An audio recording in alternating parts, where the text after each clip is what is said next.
What's going on, my vacuum enthusiasts? It's your favourite vacuum YouTuber. So, I've got the Numatic Henry quick cordless stick vacuum to unbox today. The long awaited machine that's been teased for months and now it's finally out. So, I got one to try for myself. Let's get straight to the unboxing. So here it is, the box in all its glory. Feel free to pause the video and have a read. So the front of the box and the back of the box is exactly the same, but this side is different. So feel free to have a read of that. Ooh, it's a V16 as well. Mine's a V16. Upgrade from the V15. Okay, so I've cut all the tape off the box now. Unboxing in 5, 4, I can't wait. Ooh, okay. So first of all, we've got the pods. I didn't actually expect 2 boxes of these, but this is like a Pringle crisp or chips if you're in the USA. The tub size of that, basically, the shape of it. These are the dust bags. They call it the pods. There's 2 of them. We'll have a look at those later. Now we have the one, which is wrapped up in nice eco-friendly paper. But anyways, here is a sleek red wand. Here's the instruction manual, which I'll show you at the end of the video. I can't wait to see how stiff the brushes are, so let's pull this out quickly. This is the floor tool. The bristles, yeah, they're quite soft. They're like a Dyson DC-14, as my friend Becco1987 described. That's how soft they are, or stiff. They're not too soft, but you know, it is what it is. So here's a floor tool. It doesn't actually lock upright though. You've got a suction control, that's nice. It reminds me of a Vax Air upright. So if you want reduced suction, that's what you can do. You've got a headlight at the front with 3 LED lights, I believe. A hose here, which can be removed like so. You pull on the front part, and the hose can be pulled out for blockage inspection. Although it's a bit stiff for some reason, I think, because it's brand new. There we go. So yeah, there's that. Pop it back in all the way. Close the clip, and there we go. Now the brush bar can also be removed by pressing this red button here. And then you can twist off your end cap. The entire brush bar lifts out for easy cleaning like that. And what I like about this is, see this clear window, you can actually give it a wipe out as well, compared to Dyson's, for example. You can't do that easily without using some long instruments like chopsticks or flat screwdrivers to shove some wipes behind the motor, because that's in the way. This one's a lot easier to clean. So yeah, you got nice felt at the back so you can dust your hard floors. These wheels are slightly rubber coated. Yeah, I think they're kind of soft, but these wheels, I don't know, is that rubber coated? Feels like a really soft plastic or really hard rubber. That's what it's like. And then on the front you got a felt tip as well, so that's like your bumper. But anyways, that's the floor tool. Enough talking about that. Let's move on. This is your wall mount, 2 screws, and you can hang the thing on the wall. And that's your additional handle. I believe it's for taller people, so you can just clip that on. So that's nice that they thought of that. In here we've got, I don't know what it is actually. Is it the charger? I believe it's the charger. Let's see. Uh-oh, I ripped the box. I don't care though. But yeah, that's the pneumatic charger with the lovely Numatic logo on it. That's what the battery looks like. 25.2 volts lithium ion battery. Unfortunately, it only comes with 1 battery, but if you do get the grey commercial version called the Numatic Quick, it doesn't have a smiley face on it, but it has 2 batteries, so that's worth knowing. But anyways, yeah, that's the information on the battery. And last but not least, the most exciting part is the vacuum itself. So it feels pretty lightweight actually, not too heavy. There's that cute little smiley face. It feels surreal seeing one of these in person. But anyways, here it is. What I like about this is, no matter how you look at it, put it upright, you see the Henry face. If you turn it upside down, you see Mickey Mouse with the 2 ears in the face. So I believe that's the on and off switch. You know what, let's put the battery in and see what it actually does. So you slide that on like a drill, clicks into place really satisfyingly actually. I do like that. And then you switch it on. Whoa, that is well quiet. So as you can see, the lights light up. 2 out of 4, so it's 50% charged. And then that's boost mode, I think. Yeah. Still pretty quiet, but not that much loud compared to other vacuums. I was looking forward to the dramatic silence when you switch it off. And it does on the low mode. Yeah, I love that. I just love how it just instantly goes silent. But anyways, yeah, the bag's in there. It reminds me of a Sebo Felix, but in the shape of a Dyson V10. Oh, actually, hang on. Where are my attachments? Ah, they're in here. I thought that was everything. Okay, lovely jubbly. In the Pringles tube, you get 10, and I've got 2 of these. That makes 20, 21, 22, 23, 24, 25. 26 including the one in the vacuum, so that's lovely. They do include a generous amount of bags. I love that. Anyways, I was saying it reminds me of a Dyson V10 because the shape.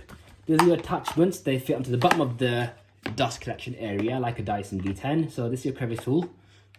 Clicks in very satisfyingly. A little bit loose, as you can see. I do like the crevice tool. It's a nice, decent thickness. It's appropriate. It feels well made as well. And this is the combination tool that pretty much every cordless vacuum these days has.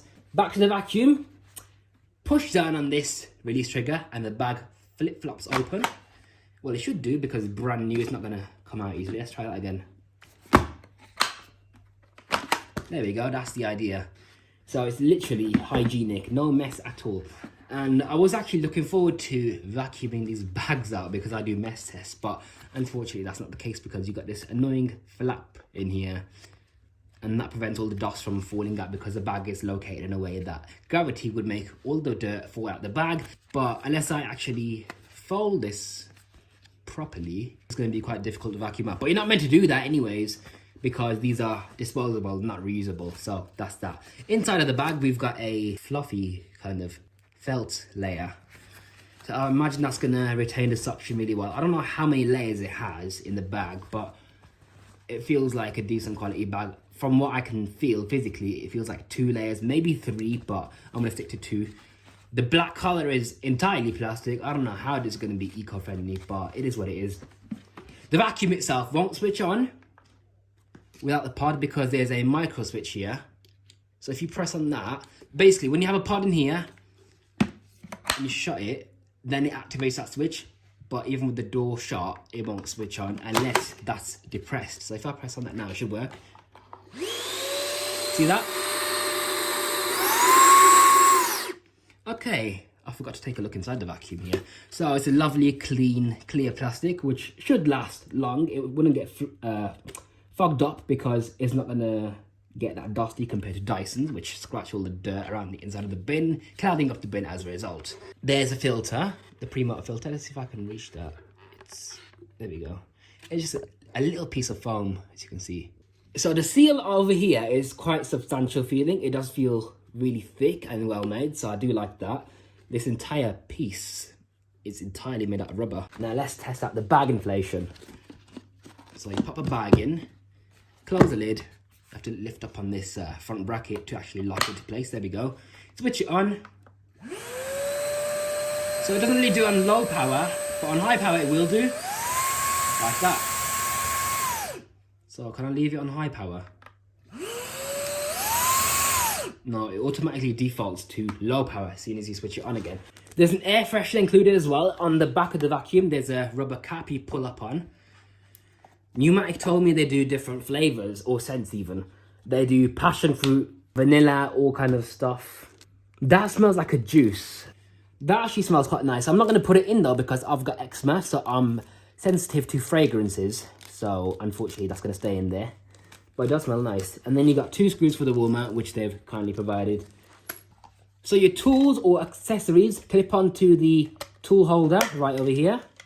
How would they come off? Do you just pull it out? Yeah, you just pull it out. There's no actual button that you press on. So that's a bit unusual. But anyways, yeah, it's nice to just grab them and not have a clip to actually snap or break. So this handle right here, you clip it onto the vacuum for additional height, I believe. It does feel pretty comfortable though, just like the main handle, although the main handle has a nice rubber grip right here. And there's no trigger to squeeze, so that's even more comfy to hold. So you open this up, pop it up to the handle, fold this black plastic piece over first, then fold that over. There we go. Yeah, that actually feels a lot bigger now. So size-wise, this seems the same size as a cordless Dyson, V10, V11, V15. It's nowhere near as big as the outside until you actually fit this handle on. So it's nice that they actually thought of such a design feature. I do like that a lot. Right, let's attach the floor tool to the vacuum itself. You can do this if you want to vacuum your mattress or your stairs, whatever, because unfortunately there's no mini motorized head. You're going to have to stick to the main one if you're going to use it for above the floor cleaning. It is small enough though to fit on the stairs. That's at least decent. So let's switch this on and see how the floor tool works. I can't feel any suction to the floor. Let's see if I boost the power. Will it stick to the floor? Yeah, it does now. And then if you press this button, that switches the brush bar off. That's the only cordless vacuum I'm aware of that actually has brush control. So that's incredible. Why haven't other manufacturers thought of such a design for cordless vacuums? I ain't got a clue. Considering it's a feature that's been on vacuums in general since decades ago. So here's a box in further detail.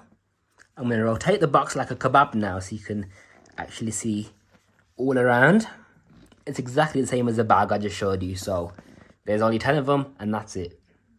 Right, because it has a digital motor, which consumes less energy than a traditional motor, the motors on cordless Dysons, they pulse. So I'm going to see if this does the same thing, but apparently these don't, based on videos I've watched and seen.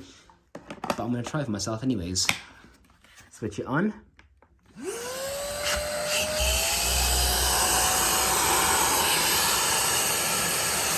Now see that light flashing red? That's the blockage indicator.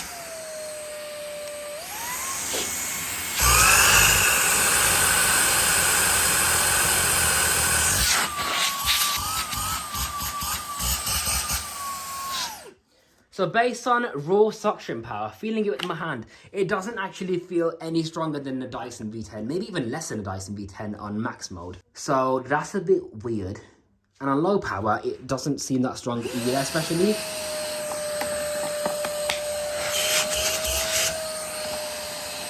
Yeah, if you have a Dyson V8, on low power, the raw suction, that's what it feels like. Right, now I've got the machine all assembled. It's actually incredibly tall. If I put this next to a Sebo X4, for example, look how tall it is. That's marvelously tall, and that's without the extension handle. So if I put this on, it's going to be a lot taller, about up to there. Wow. Here I have some real household dirt and dust from another vacuum cleaner. We're going to test the Henry Quick with a small mess. I will do a bigger version of this at some point, but just for now, it's just to give you a teaser on what it's like. So we're going to do low power first and then high power. So starting off with low power with the brushes on and the suction gates closed so you get the full suction. Let's see how well it does.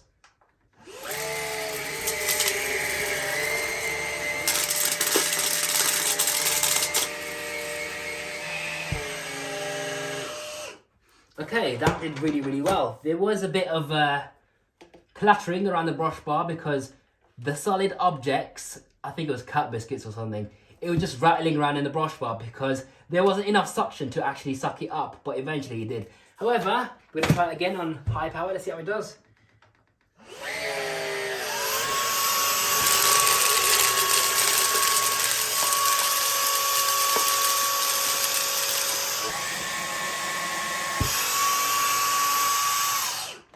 Okay, it did the same problem again with the rattling around in the brush bar with the cat biscuits, and when I lifted the head up, it scattered all that fine gritty mess. So it wasn't actually picking it up, unfortunately. So that's a bit weird. I don't know why it's doing that. It's a brand new machine. I think it's because it's an extreme example, so that's probably why. It's not going to be like this in your normal day-to-day uses it. But at the moment, I currently like it. It's robust for sure, way stronger than a Dyson. It's really quiet, especially on low power. It's got the air freshener that Dyson doesn't include. It's got a lovely smiley face, and you got a removable battery. I believe the battery lasts for about 15 minutes on max mode, and apparently 70 minutes on low power. Don't quote me on that though, but that's what I remember.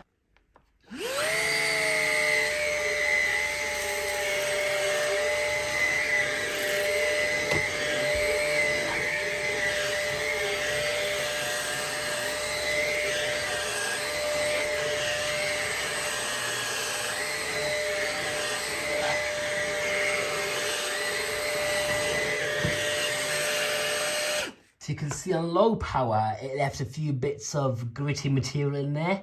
So it's not the best deep cleaner, unfortunately. Let's do something thicker. Yeah, the head likes to slip on this one, as you can see.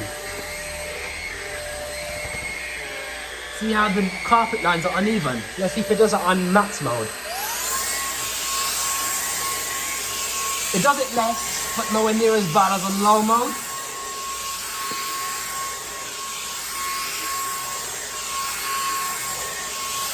Let's try that again on low mode.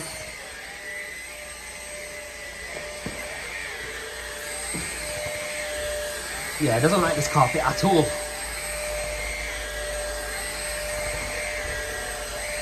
What this head needs is more suction and more weight so it doesn't actually stick. Not stick. It doesn't actually skip, that's what I meant.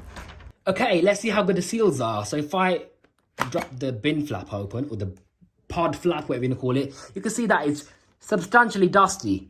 Now, this is where seals operate, so that's naturally going to be dusty. But surrounding it, there's barely any dust at all. There is a few particles, but you're going to be dropping this out anyways. And behind this plastic rim is another seal where it mates onto. So it's going to be quite minimal dust actually making its way to the motor in there and around this inner clear plastic part as well. So I'm impressed with that. Well done, Numatic, for actually designing this properly in terms of seals. The only thing I forgot to show you was the instruction manual. So let's quickly look at that. So here it is, Henry Quick. The instructions there. Feel free to have a pause and look at the pictures as you go along. So page 6 and 7.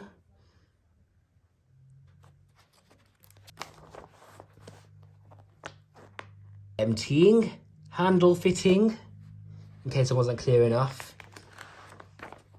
Charging your vacuum. How to clean the floor tool out. Some troubleshooting and further information. So yeah, there it is. Okay, this is interesting. 77 decibels of noise. 70 minutes of runtime on low power with the brush off. 55 minutes on low with the brush bar on.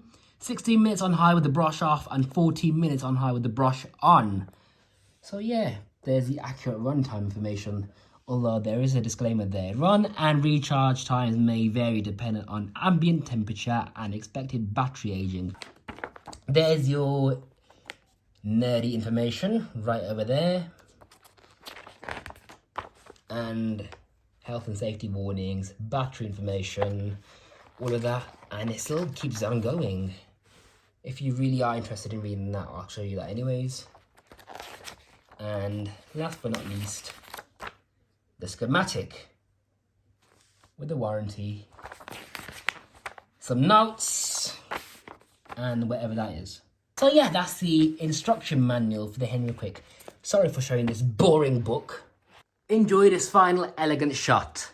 Stay tuned for further demonstrations of the Numatic Henry Quick, including big mess tests, reviews, and maybe more. Thank you very much for watching.